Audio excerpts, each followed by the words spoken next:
그래서 이제 이 신통에 대해서 자세히 언급하는 경전이 두 가지가 있습니다. 이 또 디가니까이라고 긴 경에 나오는데 깨왔다 경이라는 경과 빠띠까 경이라는 두 경이 있습니다. 그래서 이제 깨왔다 경을 좀 먼저 보겠습니다. 이제 이 경들이 우리가 사실 신통에 대해서 뭐 어떤 사람은 그 신통을 굉장히 폄하하는 사람도 있고 오해하는 사람들이 굉장히 많은데 이 두 경을 보면 부처님께서 어떻게 신통을 보고 있다는 것, 또 신통이 뭔지 하는 걸 잘 알 수가 있습니다. 첫 번째 이제 깨왔다 경을 보면 이 경에서는 이제 신통을 세 가지 기적과 같은 능력으로 그렇게 표현하세요. 기적과 같은 능력.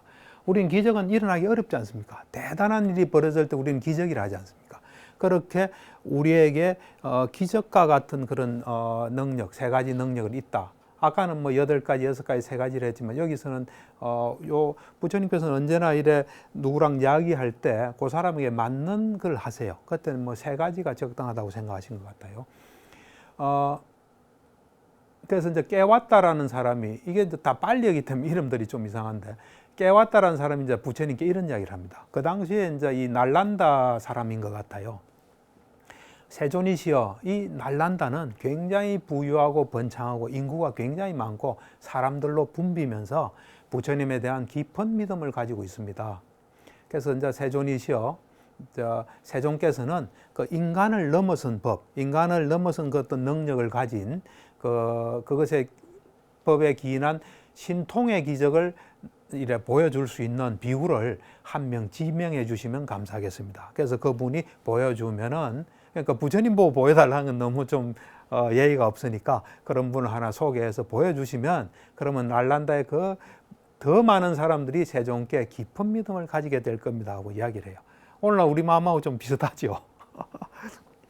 어떤 분은 그래요. 이 불교가 지금 뭐 그 사람들은 많이 알려져 있지 않은데 신통한 사람이 있으면 불교가 많이 융성할 거다. 이거 비슷한 이야기 같아요.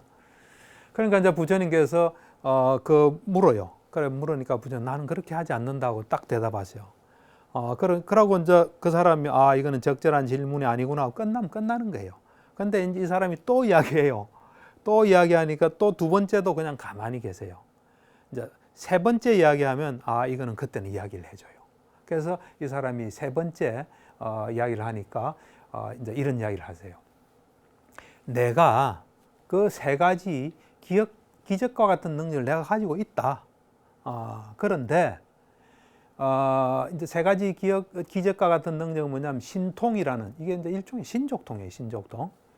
신족통은 아까 얘기했듯이 이제 공중에 뜰 수 있고 뭐 벽도 뚫고 나갈 수 있고 뭐 이래 여러 가지 이제 땅으로도 들어갈 수 있고 뭐 이런 건데 이런 능력하고 그다음에 다심통이라서 남의 마음을 잘 아는 이 능력은 이게 문제가 생길 수 있다. 하면서 나는 그런 거 별로 좋아하지 않는다 그랬어요. 어떤 위험이 있다 그래요. 어떤 위험이 있냐면 이제 어떤 사람이 이제 불교를 참 신뢰하고 믿음을 가진 사람이 어떤 비구가 신족통을 보이는 걸 봤어요. 이제 보고는 저분은 참 대단한 능력을 가졌다 하면서 이제 더 불교에 대한 믿음도 깊어지고 이제 이런 사람이 이제 불교를 전혀 믿지 않은 사람한테 가서 참 저 어떤 비구가 이런 그 능력을 보이고 대단하더라 이러면 그 사람이 하는 말이 야 어떤 주문만 외우면 그래 될 수 있어 이래 말할 수 있다는 거예요. 뭐 그런 주문이 또 있는 것 같아요.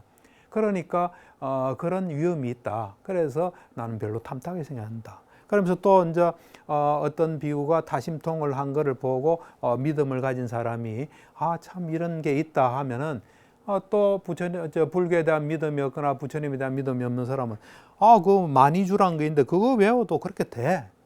이런 말을 할 수 있다는 거예요. 그런 위험을 보기 때문에 난 그걸 별로 좋지 않게 생각한다. 그리고 좀 조심한다. 그러면서 가르침의 기적과 같은 능력 이것이 나는 중요하다고 생각한다. 그런 이야기를 해요. 가르침, 사람을 가르쳐서 뭔가를 경험하게 하는 그런 충분히 딱딱딱딱 이래 수행하게 하고 가르쳐서 준비시켜서 그 다음에 그 사람이 뭐 이런 걸 경험하는 그것을 나는 중요하게 생각한다 하시면서 그 이야기를 하세요. 그래서 이 이제 가르침의 기적과 같은 능력에 대해서 말씀하실 때 어떤 사람에게 처음에 오면 계를 지키라고 한다. 그 다음에 계를 지키면 또 감각의 문을 잘 지키라 한다. 그 다음에 또 뭐 현재 그 음식 먹는 것도 그렇고 또 현재에 집중하고 또 5가지 장애를 없애고 그러고 난 뒤에 초선, 2선, 3선, 4선 이걸 얻게 한다. 그리고 그 4선 후에 또 아까 말한 8가지 신통이 있죠. 그죠? 그거를 얻게 한다. 이것이 가르쳐서 그 사람이 하나하나 그걸 실천해서 이런 능력을 갖출 수 있게 하는 그 능력이 굉장히 중요하다. 이런 말씀하세요. 부처님께서는 뭔가 이래 석연찮은 건 하나도 남기지 않아요. 그러니까 불필요하게 신통은 보이진 않지만 필요한 경우는 꼭 보여요. 그리고 탁월한 신통을 보여요.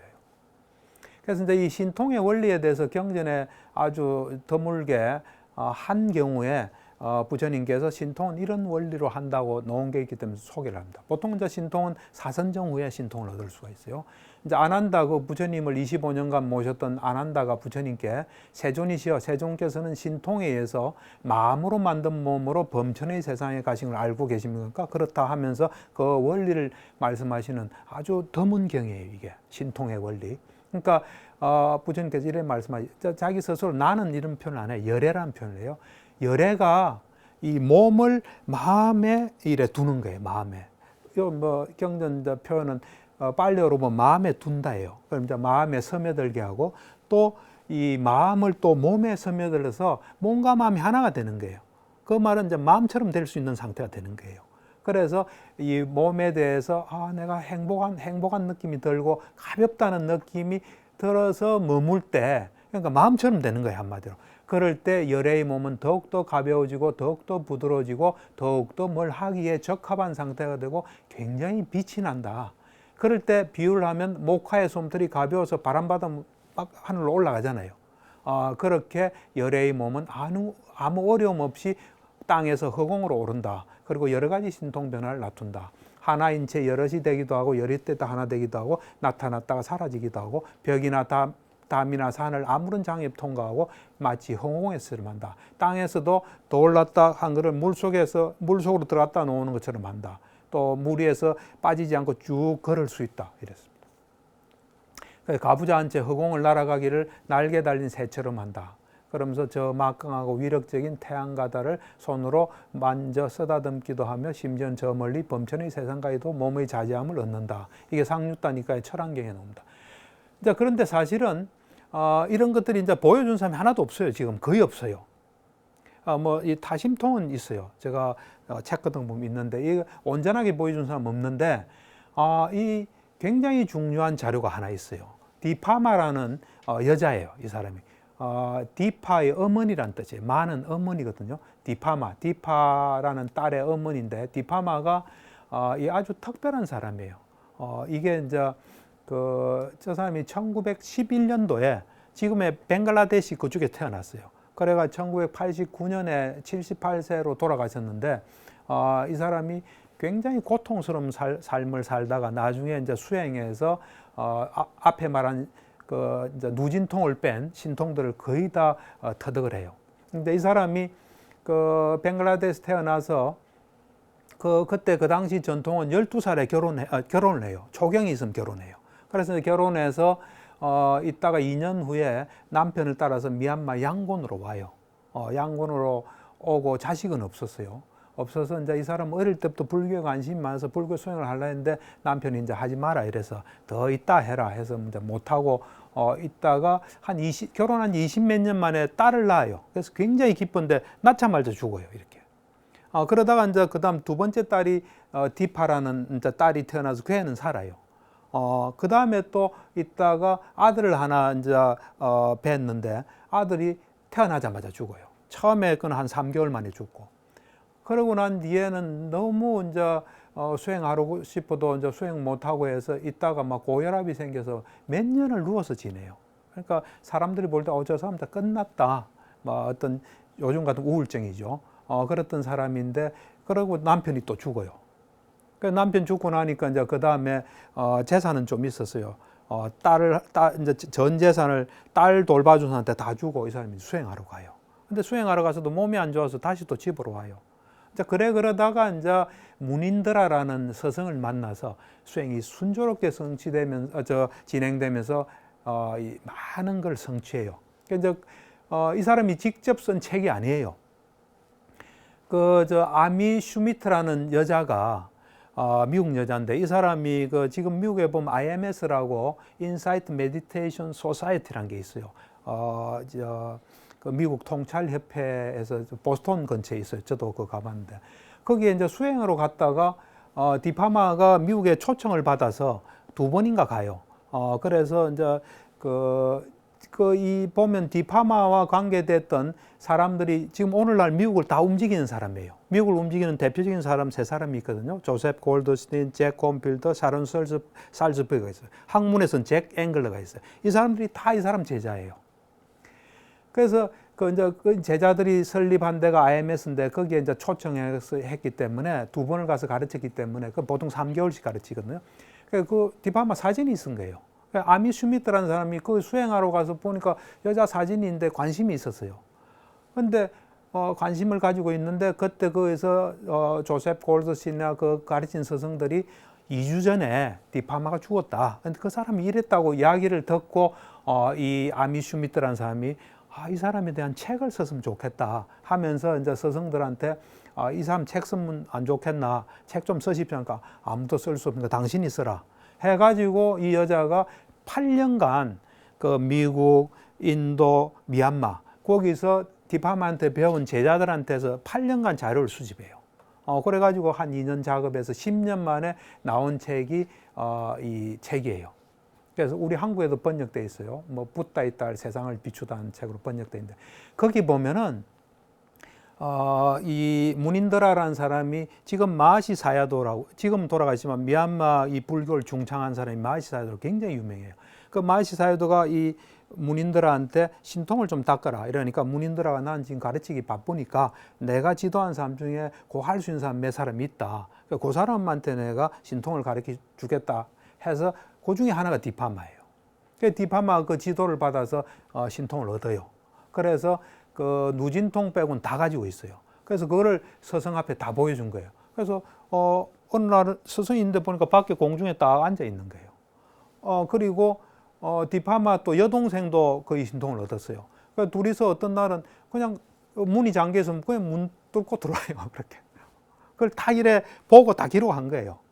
그리고 재밌는 게 그리고 땅 속에 들어갔다 다시 올라오는데 머리가 막 젖어 있어요. 물 속에 들어갔다 온 것은. 그러면서 이제 그 당시에 이제 인도 이런 데는 여자 혼자 밤길 걷기가 좀 힘들었어요. 그때 자기를 하나 더 만들어서 둘이 걸어가는 거예요. 그럼 사람들이 아무도 잘 걸어. 그러면서 이 문인드라, 자기 스승의 친구인 대학 교수가 이 고대 인도사를 전공한 사람이에요. 그 사람한테 이제 문인드라가 이야기하니까 그런 게 어디 있어? 이래가 안 믿는 거예요. 그래서 그 사람한테 증명을 해 보여줘요. 어떻게 증명하냐면, 그 교수가 믿을 만한 자기 제자 대학원생을 이 디파마하고 같이 있게 해요. 딱 동일한 시간에 디파마가 거기를 방문해요. 자기가 만든 몸 하나를 가지고. 그래가지고 증명하는 게 나와 있어요. 하여튼 여러 가지 능력을 보고 있어요. 근데 이제 디파마가 이런 말을 해요. 이런 신통을 이기적인 목적으로 사용해서는 안 된다. 그건 해가 된다. 그리고 나한테 엄청난 힘이 있다. 그래 생각하면 그건 지혜로운 생각이 아니다. 그래서 이런 걸 가지게 되면 굉장히 조심해야 되고, 이런 능력이 깨달음을 얻는데 방해가 돼서는 안 된다 하고 되게 조심해요. 그러니까 요것을 어떻게 쓰느냐, 이게 굉장히 중요한 거예요. 그래서 이 신통에 대해서 탁월한 능력에 대해서 우리가 정확히 아는 것이 굉장히 필요합니다. 그래서 지금까지 오늘은 이제 칠각지 신통에 대해서 이야기했고, 지금까지 5시간에 걸쳐서 불교 수행이 과연 뭔지 하는 것에 대해서 이야기를 했습니다. 이렇게 경청해 주셔서 감사합니다.